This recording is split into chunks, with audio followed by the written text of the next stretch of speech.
40 years ago, Apple released its now iconic ad, 1984. That was 40 years ago? Oh boy. Let's watch. Today we celebrate the first glorious anniversary of the information purification directives. We have created, for the first time in all history, a garden of pure ideology, where each worker may bloom, secure from the pests of any contradictory thoughts. Our unification of thoughts is more powerful a weapon than any fleet or army on earth. We are one people, with one will, one resolve, one cause. Our enemies shall talk themselves to death, and we will bury them with their own confusion. We shall prevail. On January 24th, Apple Computer will introduce Macintosh. And you'll see why 1984 won't be like 1984. Steve Jobs aligned the then upstart as a nonconformist and an independent entity. Now Tim Cook, Apple's chief executive, posted the latest advertisement called Crush on Tuesday to launch its new line of tablets. Let's watch that one.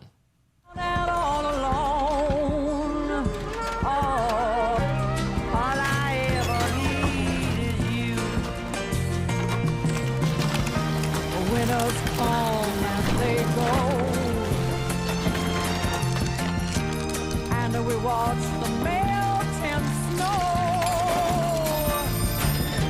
So as summer follows spring, all the things you do give me a reason to build my world around you. Come and follow rainbows, I am sure. The most powerful iPad ever is also the thinnest. All I ever need is you. Mr. Cook wrote on X, quote, "Meet the new iPad Pro, the thinnest product we've ever created. Just imagine all the things it'll be used to create." The new ad drew backlash from creators, some in the creator community, who saw it as a metaphor for how big tech has crashed artistic tools that people have used for centuries. Actor Hugh Grant wrote on X, quote, "The destruction of the human experience, courtesy of Silicon Valley." And one other X-user wrote in his reply to Tim Cook, quote, "Who thought this was a good idea? Did you hire the one person that liked the scene in Who Framed Roger Rabbit where the bad guy dips the animated shoe in the tune-killing bath?" It's a great movie. All right, so there's a lot of this comparing the old ad to the new, pointing out, this is a Twitter user named James Clark. He said, Apple's new Crush ad, it's a visual and metaphorical bookend to the 1984 ad. 1984, monochrome, conformist, industrial world exploited by colorful, vibrant human. 2024, colorful, vibrant humanity is crushed by monochrome, conformist, industrial past. People hated this ad. The reaction was intensely negative, but you have a hot take. Yeah, I'm sorry. I understand what people are saying, but there's 2 points. One is that understanding this ad requires having some contemporary media literacy about TikTok trends.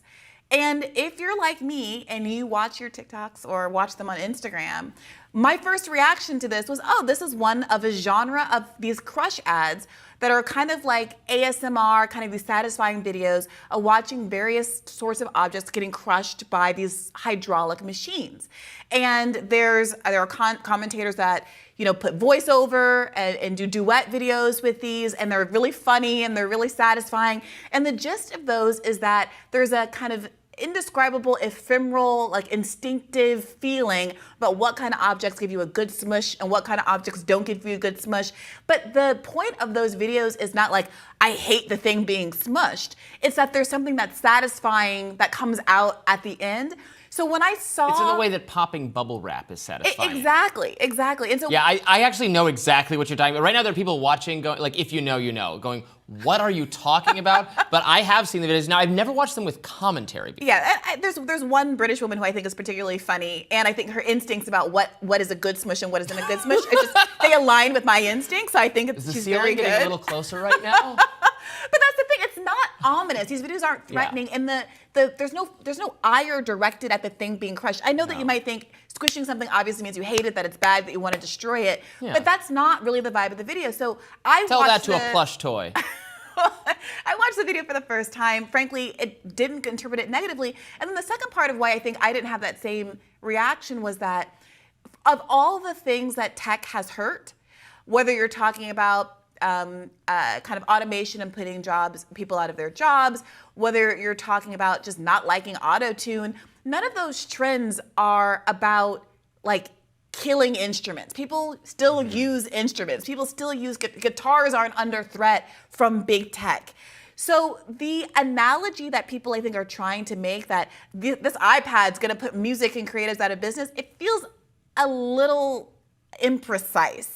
Yeah, it goes into that kind of, people just have a nostalgia, a reflexive nostalgia for the past. Like I remember, this is gonna be a really, well, you've said something weird about your personal consumption habits now. So I used to like cutscenes from video games that I really liked, that I would want to watch over and over again as a kid. You'd have to like, create a save file right before that moment in the game, and then you could go into that save file to watch that scene. Now, like, I can just find it on YouTube in seconds if I want to watch it. Or like the music I like to listen to that was I really like video game music. I'd have to like put the game on in the background or something while I was like, hanging out with my friends. What do you mean now you really like video game music? Like the music that plays in the background. It's like orchestra dun, music dun, sometimes. dun, dun, Well, that's dun, Mario, dun. yeah. But there's You just listen to that like for not fun that too? one specifically. There's some So, really like good Tetris, composers. which is like what, Tchaikovsky No, in the like background? other Mario, Zelda. People pay money to go to concerts of Zelda. People like me, concerts of Zelda music being performed. It's beautiful. It's great. All right, yeah. So anyway, the point being, the simplicity of the iPhone, the iPad, has made it so much easier to access so much more content, music, video, literature. Now I mostly read books by listening to them while I work out. So this is a good thing, but I understand, at the same time, I do understand people saying like, we're all only staring at our screens all the time. It can be healthy to, paint it out in nature or something rather than just doodling on your... But an iPad just fundamentally doesn't replace the piano. If you're mad the piano is being crushed because in an abstract way, I mean, that's fine. But are you also mad when at a Kiss concert someone breaks a guitar? Like, that's rock and roll. I don't think they were mad cool, about. but... I don't think people were mad about. Well, I don't know. I didn't interpret people being mad about the iconoclasm of it. I feel like they were. I thought they were mad about the replacement of, or again, which I'm not agreeing with this criticism, but that. Interaction with these kinds of things has been replaced with just interactions with a machine. But that's not even true. Yeah. Well, I agree. That's what people were saying. Like Atari video games or what do you call like a video hall? What do you call like a ping pong and Game Boy? No, the big ones. Oh, arcade games. arcade They didn't put arcade games out of business. Arcade games haven't been around. Right. Since for 20 years. Well, you can still go to a classic arcade and play. And you can, and there's a resurgence, I think, of analog activities precisely because of how online people are. It's almost as though the more kind of sleek and integrated the world gets on our computers, the more appreciation there is for the more tactile elements of your. I'm someone who recently put together a Atari-shaped Lego that I got from my brother for, I think, Christmas last year. I love all of those analog things too. But my reaction to that ad wasn't that the iPad is some threat that to all of these kind of analog activities, and that this commercial is emblematic of how it's good that all of these analog activities are going the way of the dinosaur. It felt much more like, oh, this is a facilitator where you can get all these different kinds of music and games and whatever else you want to do on an iPad in addition to this other stuff. And I think part of what my brain was doing was going to the obvious reference, which is these videos, which aren't about hating the thing that's being crushed. It's just like a TikTok reference. Yeah. I thought it was a cool ad. I didn't have any problem with it. I mean, it was a little. Maybe people were reading like Black Mirror into it, like the AI, the sentient machine is coming for all of us. I know we've talked about all the Black Mirror episodes, which have this almost, to my mind, over the top fear and hatred of technology and how it will only ever be used for ill. Yeah, I mean, a lot of people that I really like hated this ad, so, don't come for me. I totally see where they're coming from. It kind of, I feel like it has people doing that knee-jerk thing where, you know, the notion of book burning is authoritarian, right? Like Fahrenheit, like there's this idea that to burn a book is necessarily like a symbol of fascism. But certainly it's the case that people have crap, stuff they got, old school books, stuff that's out of date, stuff that's falling apart. And at some point it gets disposed of. And are we going to say this is authoritarian for, your self-help book from 20 years ago, your Tim Robbins book with the torn out pages gets thrown into a trash heap? Like, have a little bit of context here for what the messaging is about. Yeah, I thought the criticism was more about how we're all so addicted to our screens. And it used to be, people think it used to be healthier to not be so I get that. But fundamentally, an iPad will never replace a piano, a guitar, an Atari. Yeah. Like, it's a weird, it just doesn't map on. Now, if they had an ad about like an electronic keyboard or electronic drum set, and then a real drum and a real keyboard getting crushed, 100%, those things are replacing those things. Right, but no one would say. So if you're crushing the typewriter and someone's like on a computer, no one's using a type. It's a good thing that we have computers. No one wants to use a computer instead of a typewriter.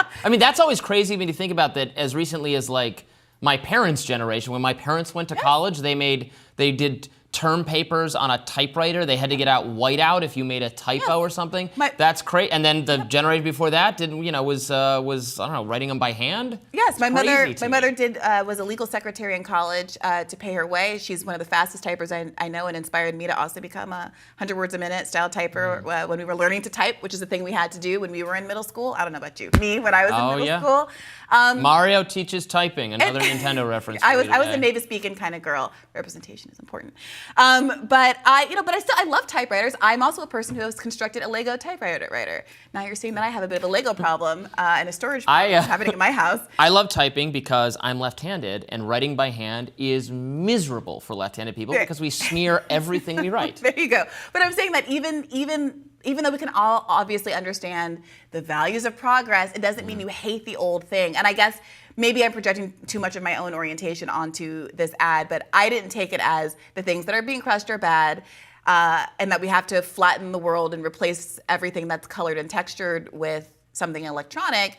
I thought it was a pretty straightforward visual representation of all of the things that this pad can do, and that, hey, remember those TikTok videos with that funny British lady? Aren't those great? Yeah, I think they are. I think we should get some free iPads for doing all this good PR for Sure, I wouldn't mind doing my little research here on an iPad. Hint, hint.